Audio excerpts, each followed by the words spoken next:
The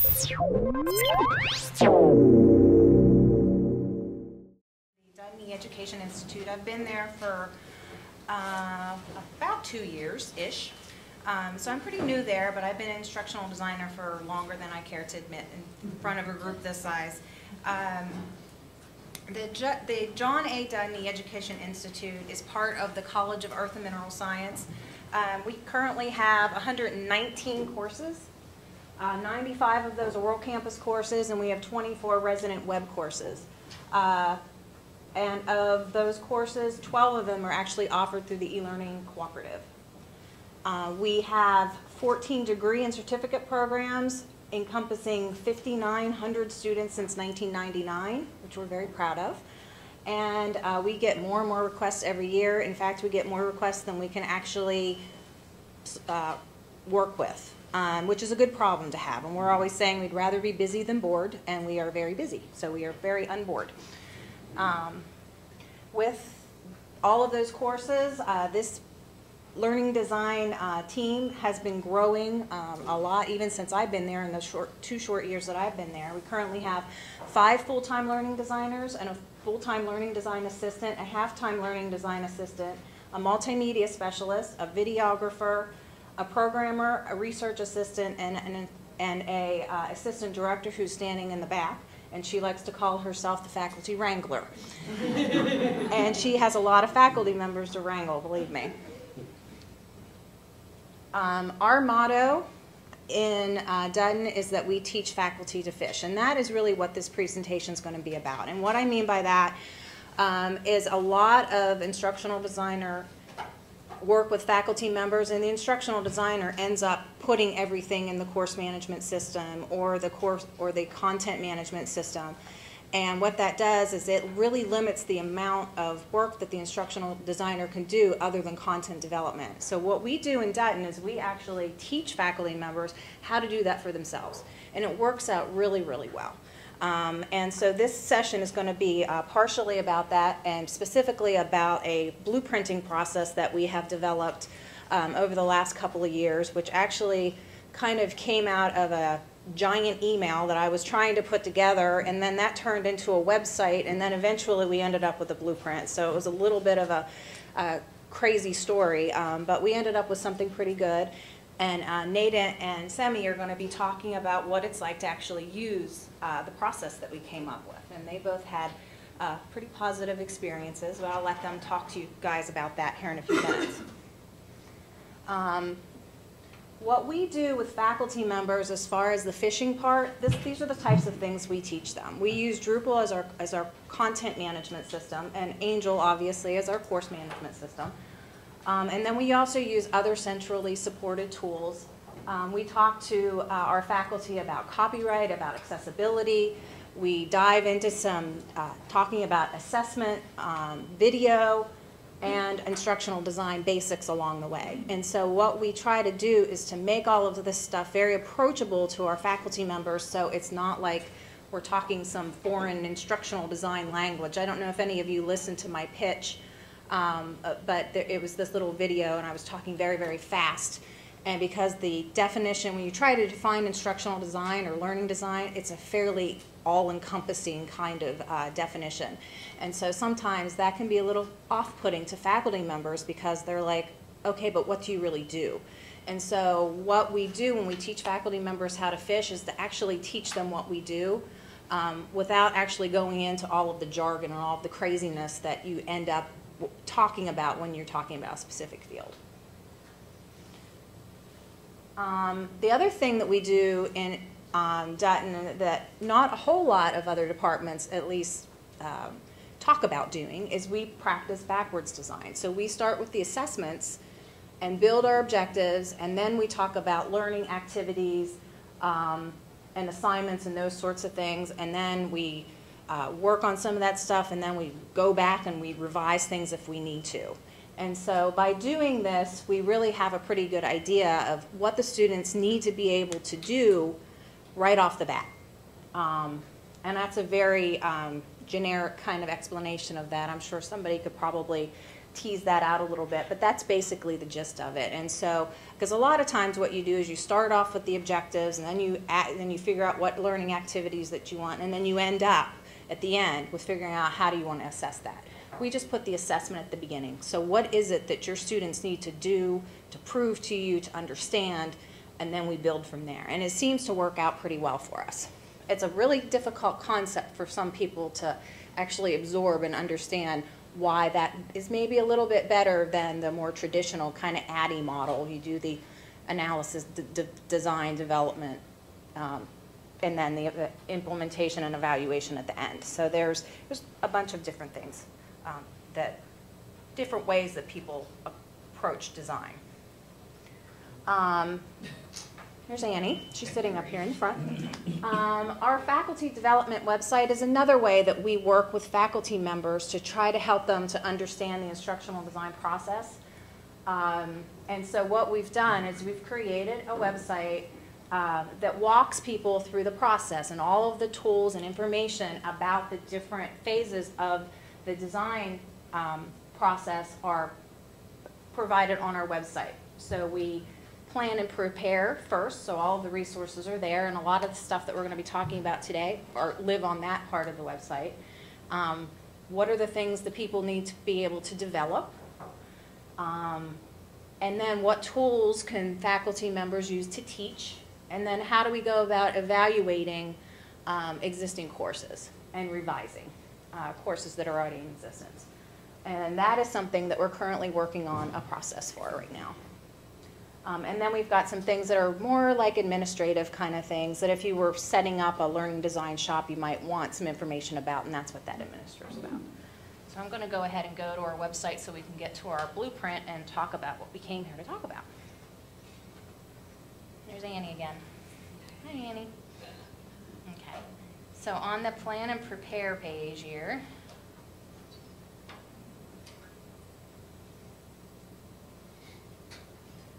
and we've got a whole bunch of stuff here, and this is open to anybody, so by all means, go ahead, use whatever's here. We are happy to share. We're happy to explain things if you need us to explain anything that's on here. We like sharing our knowledge because we're hoping to get some back from other people as well. What's the URL? The URL is facdev.e-education.psu.edu. Here, I'll write it. I'll write it. Oh, yeah, I can. Thank you, Annie. And so our course blueprint and audit template is what we're going to be talking about. And it is on the planning documents and templates. And we've got some other things here. So whenever we have a new course, we use the new course questionnaire to just kind of collect some information from faculty members about their course. We have some information there about creating a detailed course outline. We talk to them about, what goes into a student assessment plan for a course. The course content plan lays out what the student needs to be able to do, and then the course blueprint and audit is what we're going to be talking about. And what it really does is make sure that your learning objectives and your assessments match so that you are assessing what it is you should be teaching students. Can you make your dots a little bigger?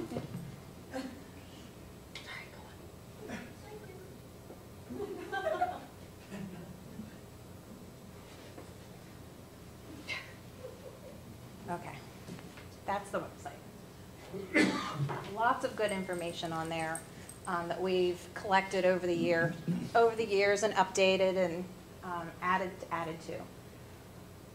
Okay, so this is just kind of a snapshot of what goes into the blueprint, and I'm actually going to open up a real copy of the blueprint, but this will give you a general idea of what it is that we're trying to collect from faculty members.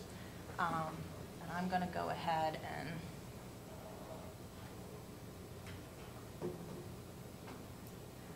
it's a downloadable file. I'm going to go ahead and open it up.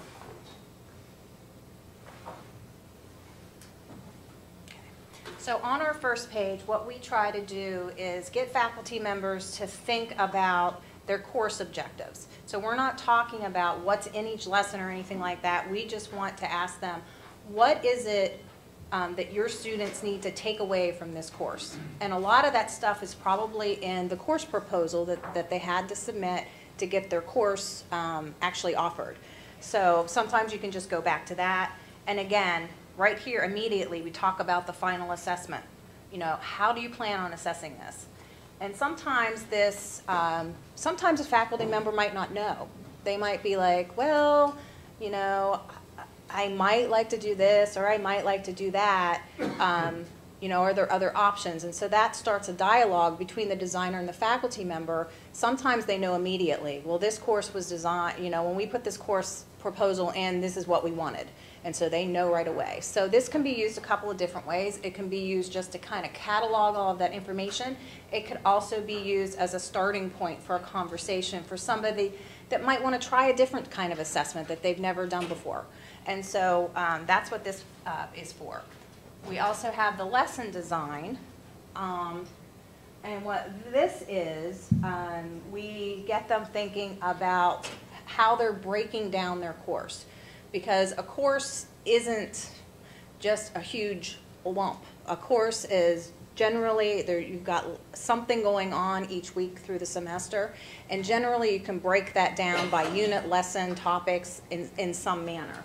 So what we do is we say, okay, so how many of those chunks do you anticipate this course being? And so you just kind of number them. And then we've got all of our stuff out here to the left, the learning objectives, the level of the objectives, which I'll get to in a second here, and the description of the assessment related to those objectives. So we're just trying to keep everything kind of lined up. And then here we have the grade, I'm going the wrong way, grade category. So how are you going to be grading that? Is it participation? Are you going to be quizzing them on that? Are you going to, is it an exam? Is it a paper? Whatever the case may be. And then we asked, you know, once you know how it's going to be assessed and what the objectives are, you could probably have a pretty decent idea of what the topics are. And then this is something that is also extremely useful to many different people in the design process. Is what multimedia. So we're asking them to think about this multimedia stuff right at the beginning of their course. And sometimes they don't know, and again, it's a conversation starter. Well, what kind of multimedia can I use? And so we can have that conversation. Well, we can do video, we can do a simulation, we can do special programming, we can do any number of things. And what this does is it just kind of gets those juices flowing. And then the faculty member starts asking that, well, can I do this? Would it be possible to do that? And it kind of stirs up some excitement. And so it's really nice to get that excitement right really, really early in the design process. And then if they have a book already picked out, they can identify which chapters go with which lessons. And what this does is it just gives them a really good idea. Once they're done with this, they kind of know what their course looks like at the end. And for a lot of folks, that's pretty comforting, because then they can take one line by one line and work on one lesson at a time, instead of it being this giant course that they, you know, a lot of them, especially for new faculty members, is where this tool is very, very useful.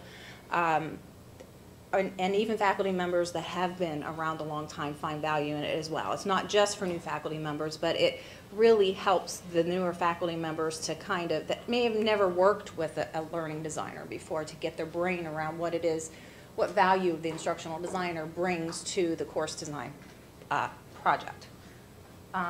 The other thing that we have in here, which is kind of nice, and I think Semih's going to talk about this actually, are the action verbs. And for people that are in the learning design or instructional design field, we're probably all very familiar with Bloom's taxonomy and the different levels of learning and all of that.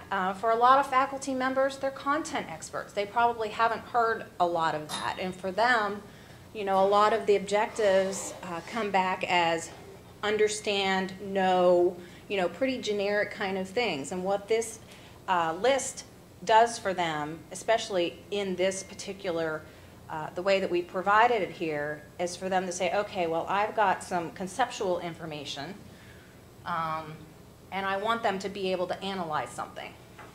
So right off the bat, they can tell that that's an intermediate kind of process. So if they're teaching a very beginner course, that they might be overshooting what those students should be able to do in that course. So it serves a couple of different purposes. And then what we have are down here, if they need to apply something, there's a bunch of different words for apply. And then that can actually help them write a learning objective that actually says something and is valuable to the student because they're going to understand what it is they need to be doing in that lesson. So, and this is on our website, so don't feel like you have to write all this stuff down because you can just download it. And so there's also subtypes in here as far as, because you might have a factual, it might be a factual thing, but what subtype is it? Is it a basic element, a specific detail, terminology, vocabulary? And so those kind of things really help the faculty member understand what it is going into their course. Okay. Let me go back to my presentation. Are you going to talk about the numbers on the second tab? Oh, yes. Thanks, Stevie. Let me go back here. And so what this does,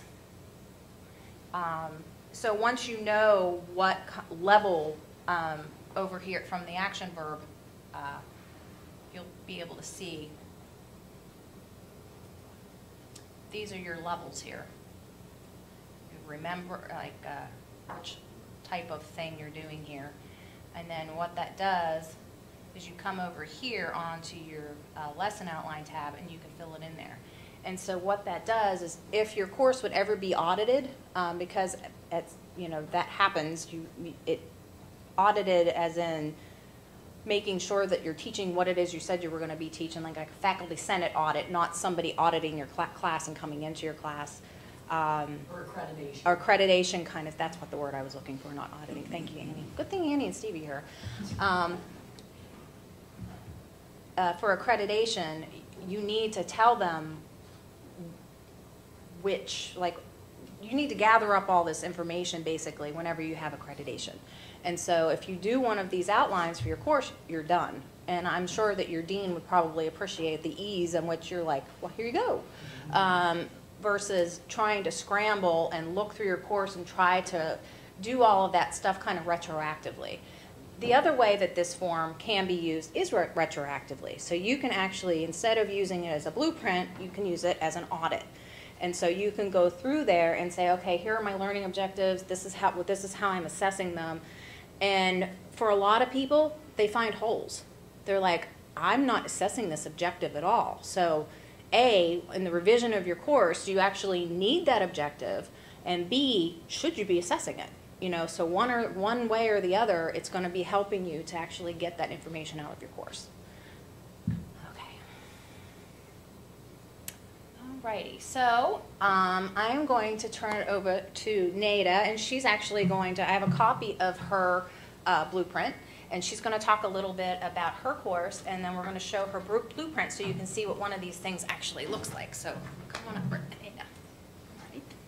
Well, that's a very good introduction to the list of challenges that I faced while in the process of getting started developing this course. Let me start out by telling you a little bit about myself. I'm a geoscientist, and my home is in the Du Bois campus, where I am an associate professor in earth science, but I'm also teaching in the RES program, which is a professional master's on sustainability, which is delivered 100% online. So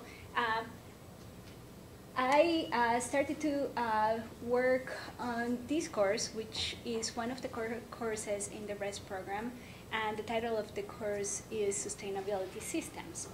Now, when you hear sustainability systems, you realize that this is a very broad subject, and because it's a grad course, you want to give students a great deal of depth on many, many, many different things. So the first stumbling block in developing a course like this is where in the world do you start? And that's where a blueprint like this is extremely helpful. And it is extremely helpful for 3 different types of challenges that I have at least faced while developing this course. The first level of challenges has to do with how I teach. And the way I teach is I actually draw a lot from interacting with an audience. I have taught in the classroom as a faculty member for 7 years, and then 5 years as a grad student. And I am the kind of instructor who is always looking around the room and always fixating on seeing if anybody is nodding their head, if everybody's looking at the slides, and that part of the entire process is lost while you move online. So how do I create a course that creates that type of interest was always part of my difficulty approaching this method. The other level that I faced is that because a lot of the courses that I have taught, you can draw a lot from current events for your motivation of why you're teaching one area over another, and that would be lost while you have to prepare something that will be developed, that will be delivered a year later, or so on and so forth. That was another one of the areas where I really had to do a lot of thinking. The other area where I ran into a challenge while preparing to teach this course is, as I said, the breadth of the subject. And the blueprint addresses a lot of these concerns because it really forces you to create categories and fill in those categories with what you really think is going to make the biggest difference. So in a sense, the planning process is a lot more involved than what I was used to teaching in the classroom and drawing a lot more from what was going on at the moment. And the other level of challenge was to find the correct level of readings, the correct level of work that the students needed to be preparing in the course. And the helpful part with these was thinking from the end point. So in thinking about the assessment part, it really reduces the number of potential options that you have. So for a course of that degree of depth and breadth, it is in a sense a lifesaver to have a starting point and to have a way to, in a way, muscle your different subjects that you want to cover into different categories. Which is not to say that I have not run into troubles and that there's been times in which preparing the blueprint has made me feel like my head is going to explode because I want to either include too many readings or I go into the part where I just think, okay, I wish I could do A, B, C, and D, and I don't know who my students are going to be. I don't know what their interests are going to be.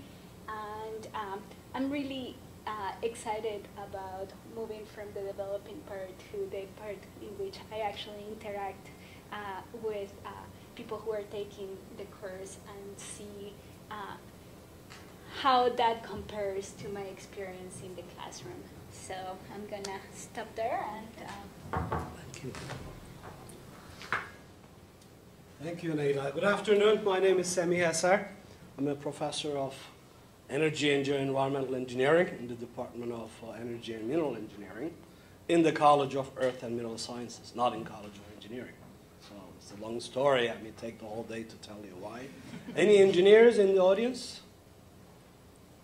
Shoot, there's only one. I thought I could badmouth engineers without objections. I've been teaching for over 25 years. It's scary when you reflect, so I may be called a seasoned teacher. And I think April said this may be perhaps a good tool for new teachers. I think it's probably a better tool for old teachers those of us who are still ingrained in that culture of teaching, right? The sage in the stage and giving great lectures and focuses on teaching. And we realize when that paradigm that happened in 1995, right around that time, I happened to be teaching then, and watched that emphasis shifting from teaching to learning. I think I'm preaching to the choir here. Everybody knows about that. But when I looked at my outline, the resident course that I'm trying to now develop into an online course, never had an online teaching experience before, so this is very exciting. When I looked at these objectives, maybe we can stick with that, April, the blueprint. Your slide. Just my slide for objectives, Oh, okay. course Oh, I'm objectives. sorry. I was trying to get to your blueprint. Oh, no, I think we don't have time really to go. I just would like to make a few points so that we can open this up for discussion and question and answers. So, I was terrified when I looked at it. This is my objectives for ABET. See, this is the accreditation that we need to emphasize outcomes. So as engineers, obviously, we have to design things. We need to know what our product is before we start designing. Again, quoting a cliche, our product is learning, our process is teaching. But we are kind of stuck in that process, and we say, okay, I can teach students or explain to them. I'm thinking about myself, really, not all students with these objectives, how a petroleum refinery works. See, I'm using question words, not active verbs. This is not focused on the outcomes, but what I am thinking instinctively of doing, imparting what I know to students, even having gone through this sort of shift at Penn State when John Brighton, our provost, retired and really took upon himself to promote the learning or active learning bit and started this teaching learning consortium. I was working in the faculty committee and so forth. Even with that background, I can come up and write course objectives like that. So when I saw the blueprint, the first, of course, response was to turn around and run away, give the money back to Annie. I don't want to do any part of that because I hate reading instruction manuals, right? I'm sure many of you could relate to that. I would like to figure things out as I go, and that's how I teach, right? Because I'm confident. I know my stuff. I've been doing this for 20-some years, so who's going to teach me how to do my trade, right? It's not so. So when I looked at the blueprint, particularly the action words, I am well aware of Bloom's taxonomy, levels of knowledge from information all the way to wisdom and so forth. But you don't think about these things. I mean, you're stuck with the content. So the blueprint made me think about the perspective from the other side, the outcomes, what students will do with this knowledge. That is the whole point of that. So the action verbs is a wonderful means of self-check and also bring out this element of outcomes. And this is what ABET looks like. So this blueprint, I think, is great service for those of us in the engineering programs in preparation for ABET accreditation. We're having a visit in the fall. They're coming. So if you look at some of these active words, express, classify, demonstrate, sketch, examine, assess, propose. These are all for students to do. So then you get into specific objectives. You check your Bloom's level. You want to make sure that you have some hierarchy going from fundamentals into the higher skills of analysis, of synthesis, of performance, and so forth. Design, of course, is the top sort of activity in essence. So I'm grateful that I have become part of this project, which will change all the other courses that I teach, because I now have a very good tool to go and reflect on what I do and how I teach, how I should teach, in essence, always keep students and learning in mind. We know that, but we keep forgetting. So this was really a great experience. I would like to thank April and Annie for giving me that chance. Thank you. Okay, well, at this point, we would like to open up to questions. We did save actually a decent amount of time, so that was good. Does anybody have any questions for either of our panelists or for me? I'm happy to impart whatever wisdom I have left in me. Anybody? Yes. I have a question. We're talking about backwards design and starting with assessment first. When you bring this up to faculty, do you get any pushback? And if so, what do you say? Yes, we do get quite a bit of pushback on that because it's kind of a foreign concept. It's not what they've done in the past. And so generally, at least for what I do, and probably every designer might approach it a little bit differently, but what I normally do is I just kind of keep repeating myself until, you know, until I figure out a way to change their mind, basically. So I might say it a couple of different ways and just say, I'm thinking we wouldn't have this unless there was research that was behind it. Annie probably knows better that. Books on this. I think one of the common, you know, like April said, when I used to work with faculty through this process, start with the learning outcomes, then figure out how you're going to assess those outcomes, then figure out what you're going to teach. Mm-hmm. You know, when you get this blank look, I'd say, think of it as reverse engineering. And then, Mm-hmm. oh, I mean, sometimes you just Yeah, sometimes that works, and just putting it in different words, it depends on the person, like I think how it the works. biggest thing that seems to sold me when I had to author a course this way is it really helps, and can be a selling point, is it helps narrow down what you have to, you know, so often we try to just put everything in the kitchen sink, and especially when we are in an online context where we don't have the boundaries of time, you know, where you know, it's not going to just be a 50-minute class, it's this online thing, and they're just trying to throw everything in. Yeah. And so that can become overwhelming as you're developing an online course, because that means, like, that's a lot of stuff. So was that I mean, it seems to focus. Oh yeah, you yeah. Because there's thousands, literally tens of thousands of papers that you can include in some of these courses. And you want to give a good overview, so why not throwing it in? And then you can say, okay, you can just do it as extra credit. But if you have a place that you're less likely to completely drive your students crazy and drive yourself crazy in the process. Yes. Two questions. I like the idea of reverse engineering. However, when I taught, I had a problem with coming up with assessments. And so creating a good assessment is something that we as faculty aren't necessarily that great at doing. So my only concern is that if you're starting with something that's not necessarily synchronized. I know it's an iterative process, so that's one thing I really benefited from. But also, have you dealt with creating courses, and I don't exactly know how it works on the campus, that is learner-centered and that gives like flexibility. So, you know, you talked about having students and you don't know their interests, and you know, usually on the first day you go around and say, what are you interested in, and then you have 2 weeks to think about how you're going to integrate those into your class. So, you know, it's harder online to have those conversations, but have you played with any of those kind of dynamic course designs where they're picking and choosing their assignments?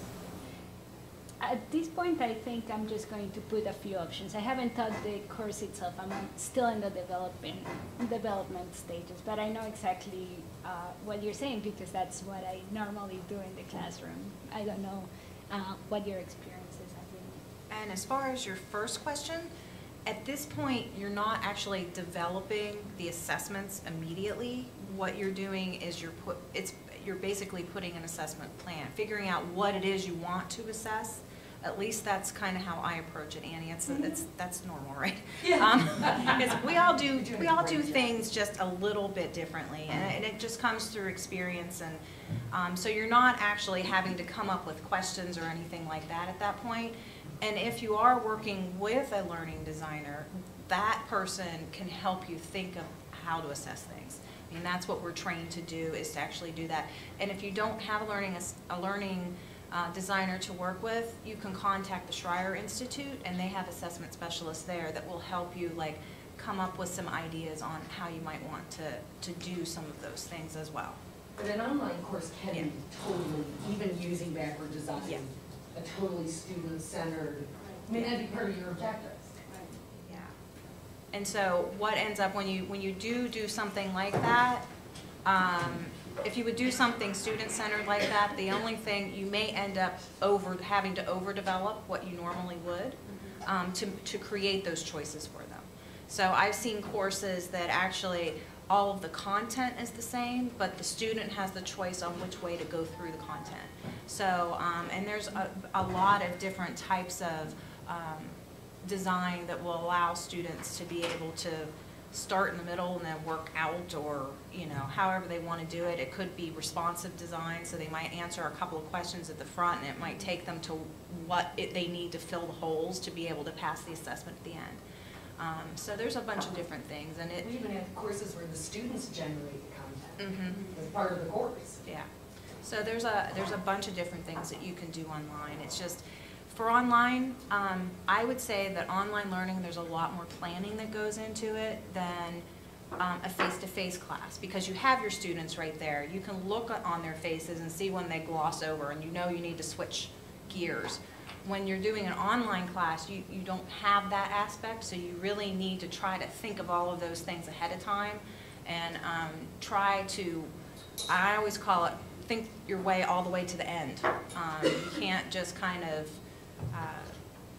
do things kind of haphazardly or last minute, because the students will see that in your course if you do something like that. So there's much more planning in an online course than a face-to-face course. Not that there's not a substantial amount of planning in a face-to-face course, because there is, but it's just more in an online course.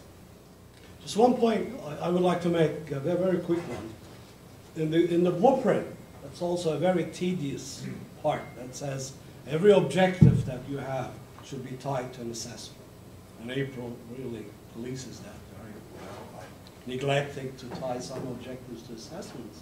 So when you think about that, objectives are directed toward outcomes, what you want your student to do after it.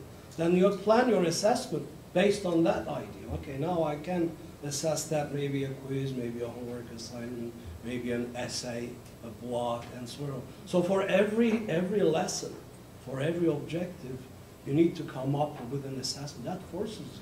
That was one of the difficult tasks that I had to go through, and that's a very good one. Yeah, sometimes with this process, the learning designer turns a little nitpicky, and we hate to do that, but it's like in the end, the course ends up to be a lot more put together and a lot better experience for the students then. You got a question? I was interested in your website where you talk about the media programming video options. Can you talk about how that has evolved? How do you incorporate that into like Angel? Do you have a lot of tools that are outside of that? And then you have people assigned to different roles, but your faculty students have a lot of great options for putting things in their courses. So can you just give us some ideas? Yeah, I can give you a little bit of what we've, at least for the courses that I've worked on, and maybe a couple others. For a lot of the video, we even have teach faculty members how to do their own videos. So set up a little webcam, and they like tape themselves doing like a little mini lecture or something. And then we have a YouTube station, a Dutton YouTube station, and we would upload everything there. So it's all on YouTube? It's, well, not all of it I don't think is on YouTube. There may be some things that are actually linked to or come from someplace else, but I think the majority of the video that we have is on YouTube.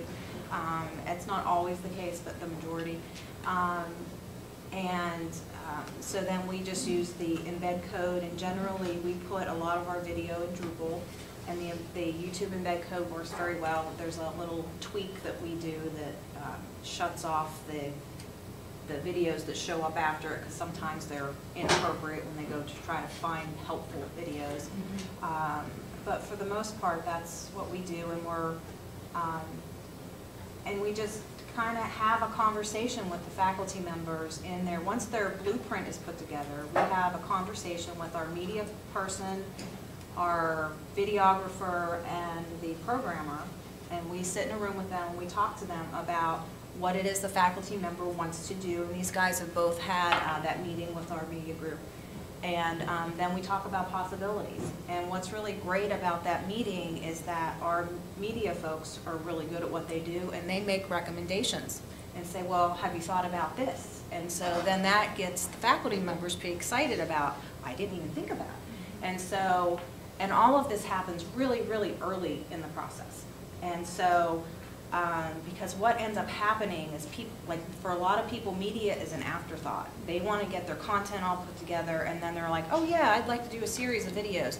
Video takes forever, unless the faculty member has like, his wife does video, like the MOOC that I worked on with Richard Alley, his wife is a really good videographer, so she does a lot of his videos and does for his Geosci 10 class. And so if somebody else does that stuff, but if we do it, it takes a very long time to edit and all those sorts of things. So we try to revise. And it's very hard to revise as well. So we try to talk about all that stuff really early, within the first month that they decide they want to write the course. The blueprint comes first, and then we talk about media and get all that stuff planned out.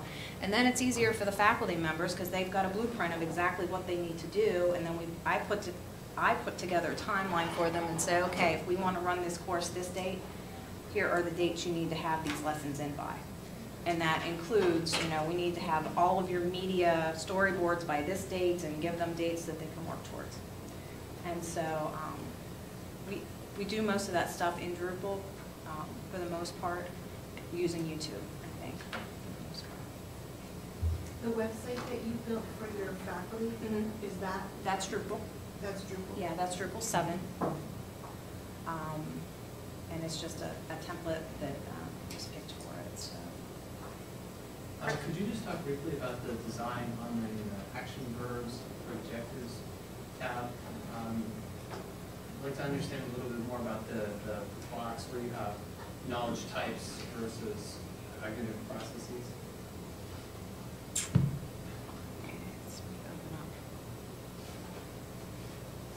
Okay, so where are we at here? Okay. That big box at the top. This? Okay. Well, the knowledge types are the vertical. So factual, conceptual, procedural, metacognitive, and then the cognitive process that the student has to go through. So that's like the information or the learning, like how that's categorized. And then what the student has to do is across the top. So that's the cognitive process that the student has to go through. And so these are just kind of lined up that the intersections of where that stuff happens. So that's how that is. Yeah. Built this page, the previous director of the Dutton Institute, and he built it out of the most recent Lou's. Yeah, I was looking at this. Yeah, so you'll find, you can find all sorts of background about that. Yeah. That wasn't original. It's an interesting setup. And it's done in such a way that whether you have a background in education or not, you can understand. Like it was created specifically for that, to help explain that to people that don't have that any sort of theoretical education technology or education theory background. Yes? I don't know if you covered it or not, but I wanted to know if you have a specific timeline that's typical to develop a course, like from scratch. Well, in Dutton, we have a 3-semester timeline. The first semester, and there's actually, this is all outlined on that website if you go there in the planning documents as well. The first semester is planning, the second semester we develop, and then the third semester, well, they're not really semesters, terms, we deliver. And so it's, I don't think that's changed. Two semesters of development, and then the third's delivery. Yeah, April's right, under plan and prepare, whatever, on your website, the online process, the online course, whoops. The online course development process, that top link on the right, that Stevie will tell me over and over again, it's really long. It is long. I wrote it. It's good information though. It's worth a read. So if you need some sleeping material, Oh, that'll go explain there. it. Okay, and then, how long, what's your revision process? Because obviously, you know, like, now you're gonna test it out. Things go wrong, do you have like a revision cycle? That is something that we're currently working on. And it is really a case-by-case basis, and it depends on the course, and it depends on what's going on. Like if the concepts of a course change, like some new something or other happens in science somewhere, and we need to change it because the information's bad, that's kind of an immediate thing. Otherwise, right now, the faculty members normally come to us and say, I'd like to revise my course. But you have to go back to April's great intro about the teaching the fish. Yeah, So they can do that our learning themselves. designers work really hard to make the faculty members self-sufficient, so they don't feel like they have to go through a learning designer. So most of our faculty are constantly revising and updating their courses, fixing things that, activities or what have you that aren't working on the fly, but knowing that someone like April is there if they want extra help, if there's, you know, if there's something big that needs to be redone, or they want to knock some ideas around. Yeah, because there's got to be that parameters of how far they can go with that. And it varies from faculty to faculty. We've all worked with faculty who you teach them to fish and you never hear from them again, Yeah. and others who Are a little- 10 years later you're still Still working doing very stuff. much side by side. Yeah, because you don't want that situation happening that they violate, you know, certain, you know, like content, content that has to be there or taught within a program. Although we treat it much more than maybe some other units, like how it's handled in resident instruction. We are not gatekeepers. They know what they need to teach. They know what their department dictates. Or their peers would do. Yeah. They'd say, hey, wait a minute, you didn't cover this. You took it out. Why did you take it out? Yeah. Okay, well, we're past our time, so thank you everybody for coming.